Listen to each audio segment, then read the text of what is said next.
Fala rapaziada, sejam bem-vindos a mais um vídeo aqui no Primeira Fila. Eu sou o Kevin Nicolas e hoje falaremos de coisas que duraram pouco, mais precisamente circuitos que ficaram pouquíssimo tempo na Fórmula 1. Alguns inclusive você deve estar pensando agora. É verdade. Mas bem, já vou para os critérios. Não contarei aqui circuitos que foram tapa-buracos, como por exemplo Mugello e Portimão na pandemia, porque eram motivos extraordinários. Donington, que pra quem não sabe só entrou porque o GP da Ásia em Autópolis no Japão foi cancelado, aí foi uma emergência. Sabe aquele GP no estacionamento de hotel em Las Vegas? A mesma coisa. É verdade. E também não vou estar considerando aqueles circuitos dos anos 50 e 60, que era um GP e já saiu do calendário, porque era outra dinâmica de calendário, quase com uma participação especial. Então um passe, tipo Pescara.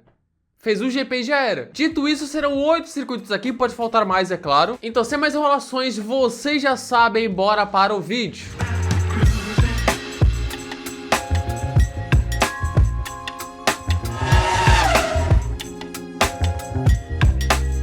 Já começamos com o que tem o nome chique, Parc de Montjuic. Ó, Montjuic. Que é assim, gente, é um circuito que nem era pra ter entrado no calendário para início de conversa. Pensa num circuito de rua nos anos 60 e 70 extremamente rápido, com subidas e descidas, freadas fortes, poucas áreas de escape, é a receita para dar ruim. Errou, era muro em altas velocidades. Mas as primeiras corridas foram de boa, pelo menos. Porque apesar da falta de segurança, era um circuito desafiador e divertido. As 3 primeiras provas em 69, 71 e 73 foram vencidas por Jack Stewart 2 vezes e Emerson Fittipaldi 1 vez. E era assim alternada, pois revezava com Jarama. Um ano era Montjuic e outro era Jarama. Um em Barcelona e outro em Madrid. Até que rolou a fatídica prova de 1975, onde os pilotos já protestaram pelo fato dos guarda-reios estarem soltos, frouxos, mal colocados. Não estavam seguros. Emerson Fittipaldi, por exemplo, nem largou. Aí a corrida aconteceu, Rolf Stollemann sofreu um grave acidente, sofreu várias fraturas, e nisso matou 4 pessoas e deixou outras feridas. O único ponto bom de lembrar desse GP foi a primeira mulher a pontuar na Fórmula 1, Leila Lombardi, com meio ponto, já que a prova foi interrompida antes da metade. Porém, depois desse acidente trágico, Montjuic nunca mais seria uma prova de Fórmula 1.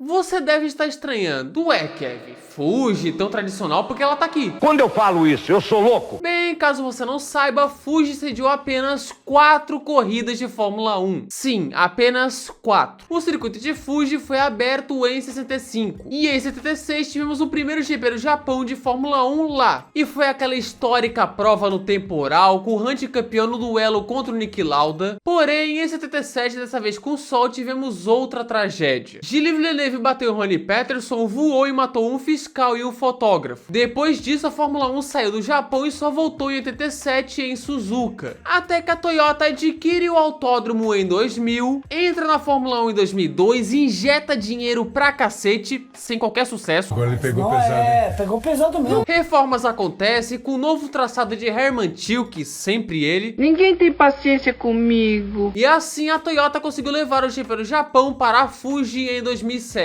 A prova de 2007 foi uma loucura no outro temporal. 2008 também teve das suas, só que como o público era meio... sabe? Muito fraco. Para 2009 seria feito revezamento com Suzuka, mas devido à crise econômica, a Toyota deixou a Fórmula 1 em 2010 e levou o Fuji junto. Hoje, Fuji é o carro-chefe de outra categoria, o WEC.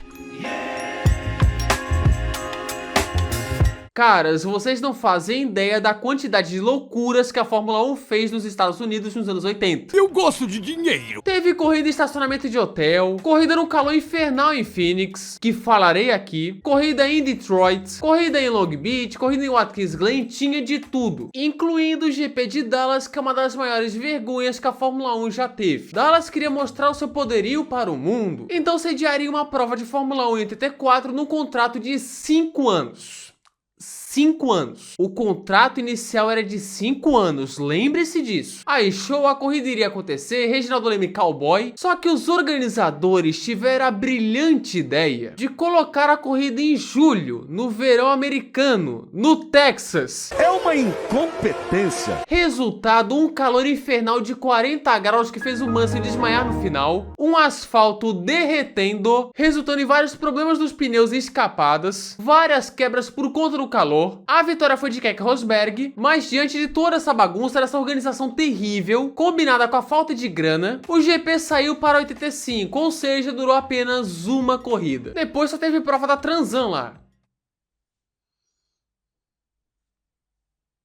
O que foi? Eu tô falando da aventura da Fórmula 1 nos Estados Unidos, chegou a vez de falar de Phoenix. Que assim, eu particularmente acho o circuito daorinha, apesar de ser curva de 90 graus toda a vida. É chato! Bem, Bernie Eccleston e sua trupe negociavam uma corrida em Phoenix, que era aquela coisa, Phoenix queria sediar para alavancar a sua cidade mundialmente, porém o GP de Detroit tinha contrato até 91, só que os responsáveis por Detroit decidiram ir para a Indy em 89, pois não queriam gastar dinheiro para melhorar o circuito. Acabou o dinheiro. Assim foi dada a luz verde para a entrada do GP dos Estados Unidos em Phoenix, na temporada de 89 no lugar de Detroit, em um contrato de 5 anos.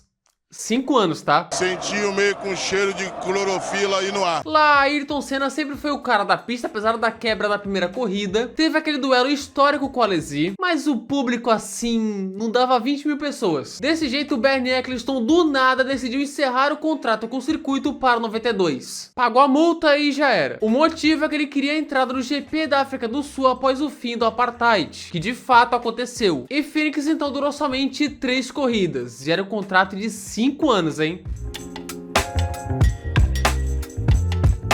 O circuito internacional de Okayama, ou só AIDA mesmo, sediou o GP do Pacífico em 94 e 95, mas não deixou saudade, muita gente esquece tals. E bem, a Fórmula 1 naquela época tava com uma vontade grande de enfiar 2 GPs do Japão no mesmo ano. Tentaram em 93, mas o GP da Ásia em Autópolis não foi para frente. E assim, em 94, entrou o GP do Pacífico no calendário, nesse circuito de AIDA, num contrato de, adivinha, 5 anos. Outra vez? O primeiro GP rolou no começo do ano com o clássico abandono de Senna na curva 1. A corrida de 95 foi no final do ano, por conta de um terremoto mais cedo, e teve o bicampeonato de Michael Schumacher. Mas a pista era ruim, chata, as corridas não eram das melhores, e como era numa localização distante também, o Bernie não pensou 2 vezes antes de tirar do calendário de 96. E foi isso, somente 2 GPs do Pacífico realizados. O GP da Europa já teve vários palcos, alguns tradicionais, outros menos, e um deles foi o circuito urbano de Valência, belíssimo por sinal, feito por Hermann Tilke.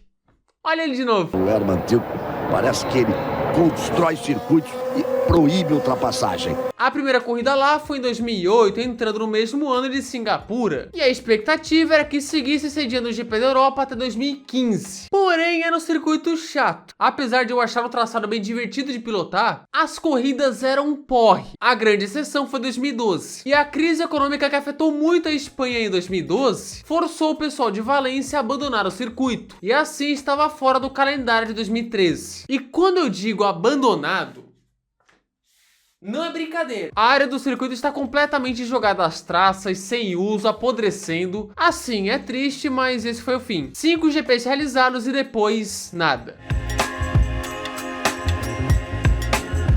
Chegamos nas 2 últimas, que talvez sejam as mais esperadas desse vídeo, Coreia do Sul e Índia, que eu já fiz o vídeo só sobre as duas e está aparecendo aqui no card. Mas começarei pelo circuito de Yongan. O Autódromo Internacional da Coreia era um super projeto, não só de circuito como de cidade. A primeira corrida seria em 2010 no contrato de 7 anos, onde a pista seria construída e em volta dela teríamos uma cidade, para habitar a pequena cidade afastada de 60 mil habitantes apenas. Essa gente inventa cada coisa. Só que deu tudo errado. Durante os TRs tinha gente trabalhando em obras ainda. Choveu no domingo e aquilo virou um lamaçal. Os carros terminaram a corrida parecendo que tinham saído de um rally. O circuito só ficou pronto de fato em 2013. O circuito, tá? A cidade lá nem saiu do papel. A saída dos boxes só ficou pronta em 2013 também, a saída dos boxes. Minha nossa, nossa, nossa! E curiosamente, 2013 foi a última corrida realizada lá. E Yongan estava fora do calendário de 2014. Um GP que não teve muito público quando foi realizado. E quem acabou com o contrato não foi o Bernie, e sim os próprios coreanos.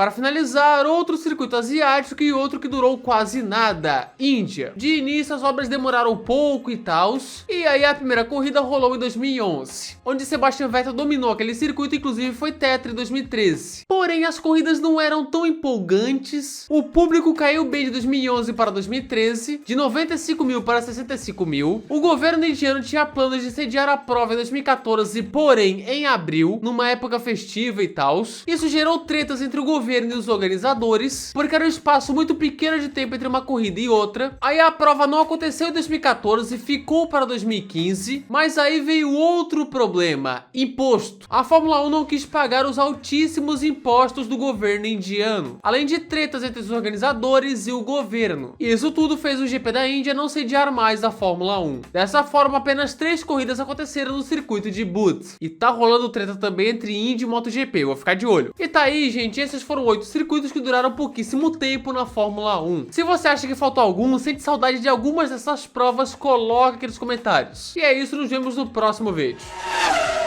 Tá aí, gente, se você gostou desse vídeo, se inscreva no canal, ative as notificações, clique no gostei e espalhe esse vídeo com a rapaziada. Não se esqueça de me seguir no Instagram, @primeirafilaf1, de entrar no nosso Discord, de me seguir lá no Blue Sky ou no Freds, que é Vínculos PF1, tudo na descrição. Valeu também aos membros, aqui estão eles, cara, se quiser virar um, mesmo que seja algo simbólico, cara, tem um botãozinho aqui de seja membro aqui embaixo, cara, se quiser, ok, se não quiser, tá beleza. Mande sugestões aqui nos comentários, e é isso, muito obrigado que assistiu o vídeo até aqui, é nóis, tamo junto, ProCBR, comentário fixado, vocês já sabem, estão ligados, falou!